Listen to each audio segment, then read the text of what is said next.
Que alicerce tendes pra construir uma casa firme pra resistir grande tempestade que há de chegar e a estável casa de derrubar. Nossa morada na rocha está, firme e segura ela ficará.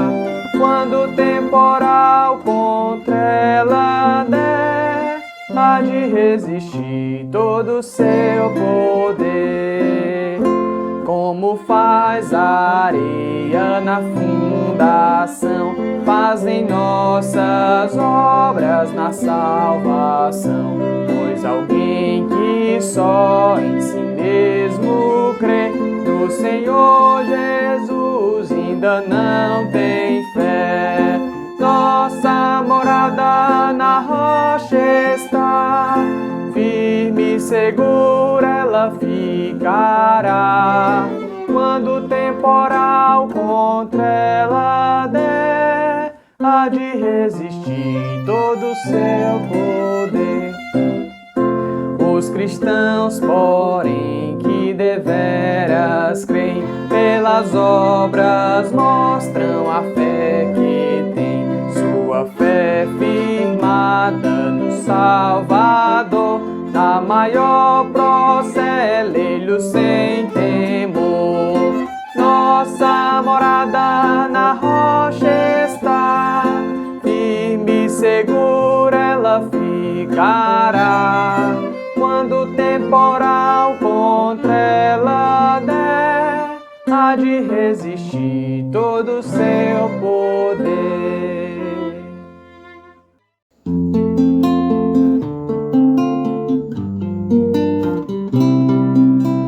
Deus não nos força a servi-lo em temor, mas dá forças para lhe obedecer. Voltadas para o seu infalível amor, ao Mestre servir sem temer. Que fiéis nós sejamos, da palavra estandarte fazer. Que fiéis nós sejamos, pra por Cristo viver ou morrer.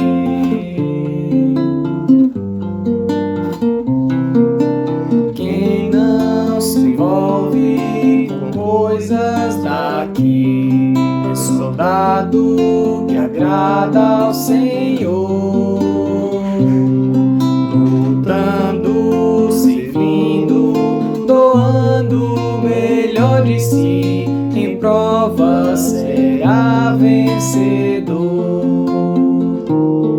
Que fiéis nós sejamos, da palavra estandarte fazer. Que fiéis nós sejamos,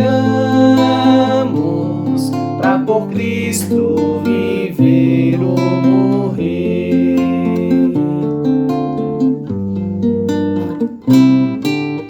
Na vida ou morte, teu nome honrar, aprovados vivamos assim.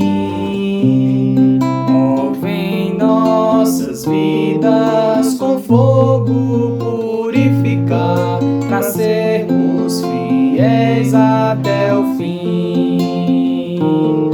Que fiéis nós sejamos, da palavra estandarte fazer. Que fiéis nós sejamos,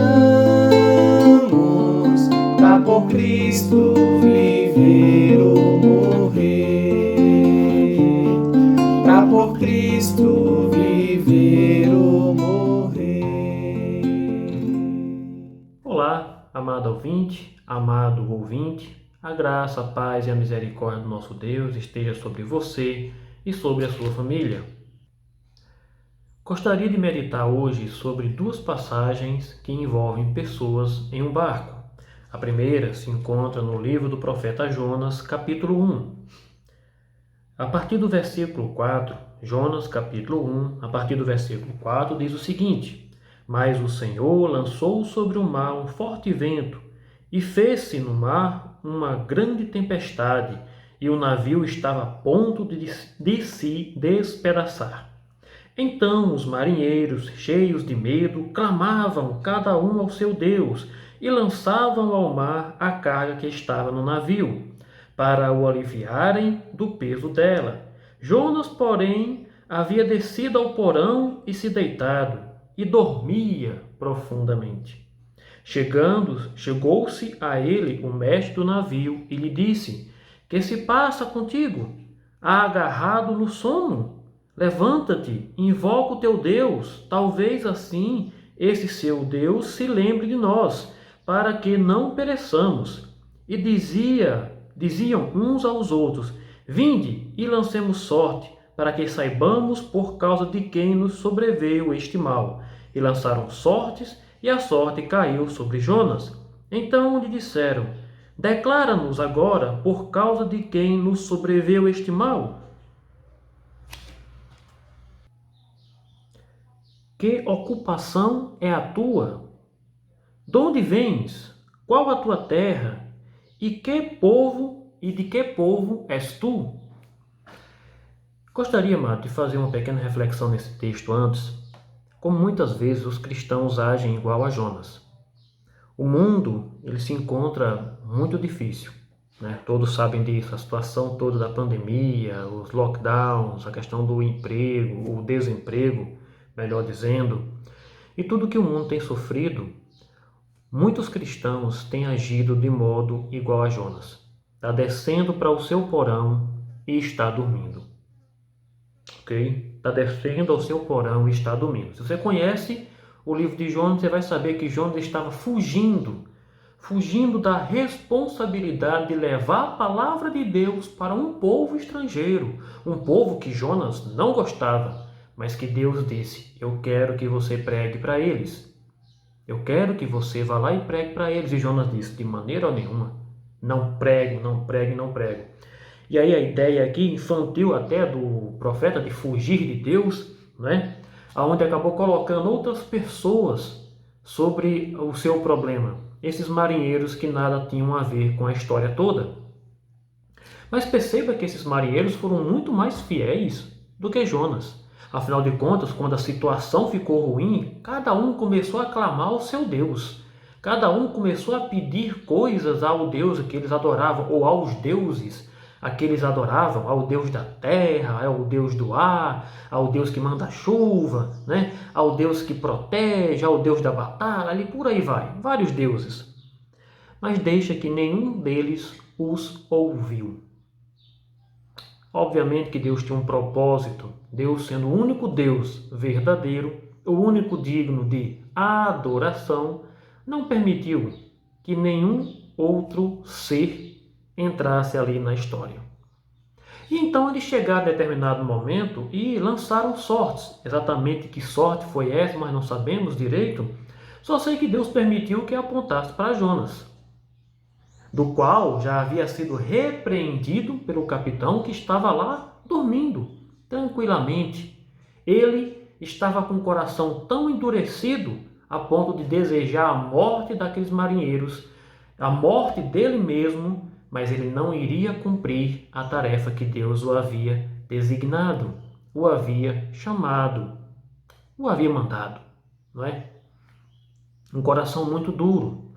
Muitos cristãos, amados, estão desse modo hoje em dia também. Muitos olhando apenas para si mesmo. Eu não estou pedindo aí responsabilidade, né? Trazer doença para dentro de casa, coisa desse tipo. Não. Mas existem certas atitudes que podem ser tomadas. Muito além até de somente os meios virtuais, ok? E pessoas precisam desse contato humano. As pessoas precisam dessa bênção que é a comunicação pessoal, não virtual, pessoal mesmo, ok? E veja que eles acabaram percebendo que era Jonas e chegaram para ele: rapaz, quem é você? De onde você é? Qual o Deus que você adora? Que povo é o teu? Se você sabe a história, você vai saber que Jonas declarou tudo, disse: olha, tudo que está acontecendo com vocês é por minha causa. É por minha causa. Fato, amados, é que Deus tem um propósito para tudo que tem acontecido no mundo, ok? Mas muito do que Deus tem feito também, tem feito para que a igreja acorde. Eu não acredito que vai ser agora que o Senhor Jesus virá. Desejo muito, sinceramente. Desejo muito mesmo. Mas eu não acredito que vai ser agora. Eu acredito que Deus está preparando o mundo para algo que está para chegar. O que exatamente? Não sei. Talvez uma novidade de vida da igreja, um reavivamento. Tantos países como os europeus, os países da América do Norte ali também, foram berço do Evangelho antigamente, estão fracos, muito fracos, com o Evangelho muito do eu quero isso, então tome. Deus é somente o meu garoto de recado, Ele é aquele quem eu mando, eu encosto ele na parede, eu profetizo, eu determino, então ele tem que me dar. Palavras desse tipo que você nunca viu na Bíblia. Nunca viu, olhando bem o contexto, os servos de Deus agindo como se fosse Deus. Não. Deus tem mostrado ao mundo que Ele é Deus. Tem tantos aí que tem profetizado, que tem declarado, tem feito um monte de coisa para esse vírus ir embora, e desde o ano passado ele está por aí. Desde o ano passado. Pois é, a maldade que existe, a irresponsabilidade que existe nos cristãos é grande. É grande. Há um tempo atrás, em 2015, na época que estava com um problema a mais de chuvas também, principalmente na parte aqui do Nordeste, um professor meu, ele conversando conosco, ele chegou a falar: rapaz, você vê a crise política, a crise na parte de chuvas, a crise social que nós estamos vivendo, você acha que isso é por acaso? Observe direitinho se não é culpa da própria igreja também, que não tem orado pouco. Que na verdade tem orado pouco, né? Que tem orado pouco, que não tem se esmeirado realmente em fazer aquilo que é obrigação da igreja, ser luz e sal. Muitos têm sido igual a Jonas. Muitos servos, muitas servas do Senhor têm sido igual a Jonas, preferindo o seu descanso, preferindo olhar para si mesmo. Pois é. E muitos até se camuflam, né? Tanto que eles não sabiam quem era Jonas, tá? Necessariamente para pegar o navio e para viajar não precisava dar todo um detalhamento de quem você era. Mas interessante como nós vemos muitos cristãos hoje em dia se passando despercebido, como quem não são realmente servos e servas do Senhor Deus Todo-Poderoso, aonde até participam de conversas tolas, conversas às vezes até vulgares, ruins, de conteúdo ruim que não edifica a ninguém, sem nunca jamais dizer: olha, Deus não se agrada de tais conversas, de tais atitudes. Passa despercebido. Se você vê a situação, se você conhece a história, sabe que Jonas, né, disse: olha, pode me jogar no mar e isso tudo vai acabar. E assim aconteceu, né? Aí aqueles homens lá acabaram percebendo o quão poderoso era esse Deus de Jonas, que assim que ele caiu no mar, a tempestade passou e foram adorando esse Deus. Deus coloca Jonas na barriga de um grande peixe, leva-o até Nínive, o local onde deveria pregar o evangelho. Ele vai, prega, de mau gosto ainda, mas prega, até que ele percebe Deus falando com ele sobre a lição em uma árvore. Eu deixo para que você leia no capítulo 4. Uma grande lição que muitas vezes nós temos mais preocupação, interessante, com árvore, com animais, do que com o ser humano, que é a imagem e semelhança de Deus. O segundo texto se encontra lá em Marcos, capítulo 4. Marcos, capítulo 4, a partir do versículo 35, que diz o seguinte: naquele dia, sendo já tarde, disse-lhes Jesus: passemos para a outra margem. E eles, despedindo a multidão, o levaram assim como estava no barco, e outros barcos o seguiam. Ora, levantou-se grande temporal de vento, e as ondas se arremessavam contra o barco, de modo que o mesmo já estava a encher-se d'água. E Jesus estava na polpa, dormindo, sobre o travesseiro. Eles o despertaram e lhe disseram: Mestre, não te importa que pereçamos? E ele, despertando, repreendeu o vento e disse ao mar: Acalma-te, emudece. O vento se aquietou e fez-se grande bonança ou tranquilidade, paz. Então lhes disse: Por que sois assim tímidos? Como é que não tendes fé? E eles, possuídos de grande temor, diziam uns aos outros: Quem é este que até o vento e o mar lhe obedecem? Se você já leu a Bíblia com calma, você deve ter percebido que os servos, esses discípulos, só perceberam quem realmente era Jesus após a sua ressurreição. Embora Pedro tenha reconhecido que ele era o Cristo, eles viam ainda esse Cristo mais como uma figura humana e não o Deus encarnado. Só após a sua ressurreição é que você vê realmente a transformação na vida deles. Mas é interessante, amados, a falta de confiança que realmente nós temos. Nós vemos as lutas, nós vemos as dificuldades e às vezes queremos arrancar os cabelos. Eu estou com o cabelo curto, então, por isso que eu não estou puxando o meu aqui, não faria nem sentido. Mas é interessante que realmente os cristãos acabam ficando desse modo. Mas por quê? Ouça as palavras do Senhor Jesus. Por que sois assim tão tímidos? Como é que não tendes fé? Você precisa do dinheiro na sua carteira, da tranquilidade da saúde para você realmente ser um servo fiel, uma serva fiel, um cristão, uma cristã verdadeira? Você precisa disto? Não. Tal coisa nunca foi dos servos, das servas do Senhor Deus Todo-Poderoso. Observe que eles estavam realmente lutando ali, tentando realmente. E o Senhor Jesus estava tranquilamente dormindo no barco. Por quê? Por que você acha que ele estava dormindo tranquilo ali? Sono pesado, fadiga com certeza da obra que o Senhor Jesus estava fazendo. Ok? O Senhor Jesus se cansou, o seu corpo mortal cansou. Ficou cansado em vários momentos. Você vê que o Senhor Jesus, ele chorou, ele teve fome, teve sede e por aí vai. Ele foi, enquanto estava aqui, Deus encarnado, 100% homem. Porém, como o autor de Hebreus diz, sem pecado. Ok? Muito importante sempre lembrar isso.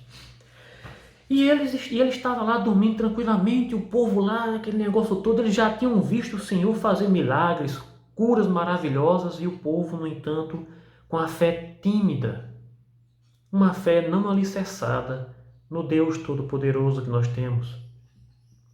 Amado ouvinte, como você tem sido? Eu sei que nessas reflexões, todo pregador, na verdade, primeiramente prega para si, ok?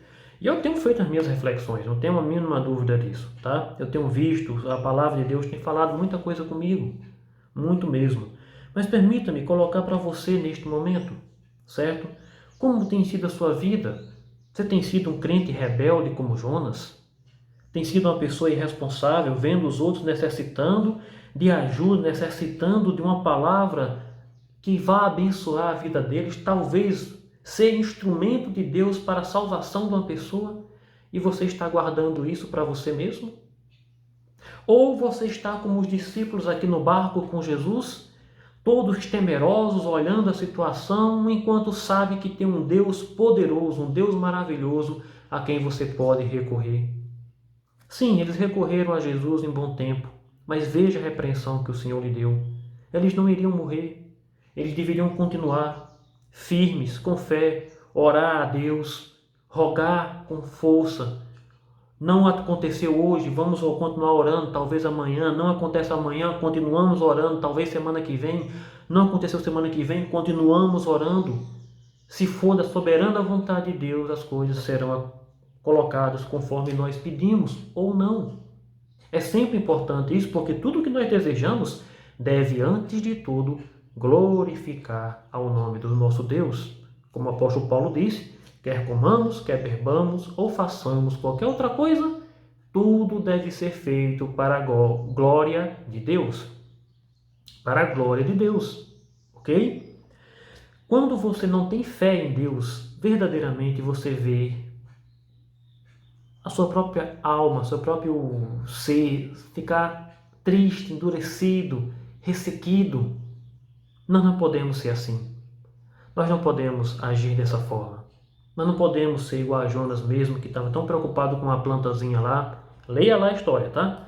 Estava tão preocupado com a planta, mas não se preocupando nem um pouco com as vidas que estavam para ser destruídas. E mesmo quando viu a salvação que Deus operou naquelas pessoas, nos ninivitas, ainda estava reclamando, porque não queriam que eles fossem salvos, preferia que eles fossem destruídos, preferia eu mesmo morrer do que pregar para aquela pessoa. Que egoísmo, que dureza do coração tão grande. Não, nós não fomos chamados para isso. Nós não fomos chamados para isso. Qualquer ofensa que nós venhamos a sofrer, devemos copiar o nosso mestre. Pai, perdoa-lhes. Eles não sabem o que fazem. Ou como Estevão fez, Senhor, não lhes impute este pecado. Perdoa-lhes. A caminhada cristã é cheia de dificuldades, mas vale muito a pena, amados, porque nós temos esse Deus maravilhoso, operoso de grandes milagres, de grandes maravilhas, conosco.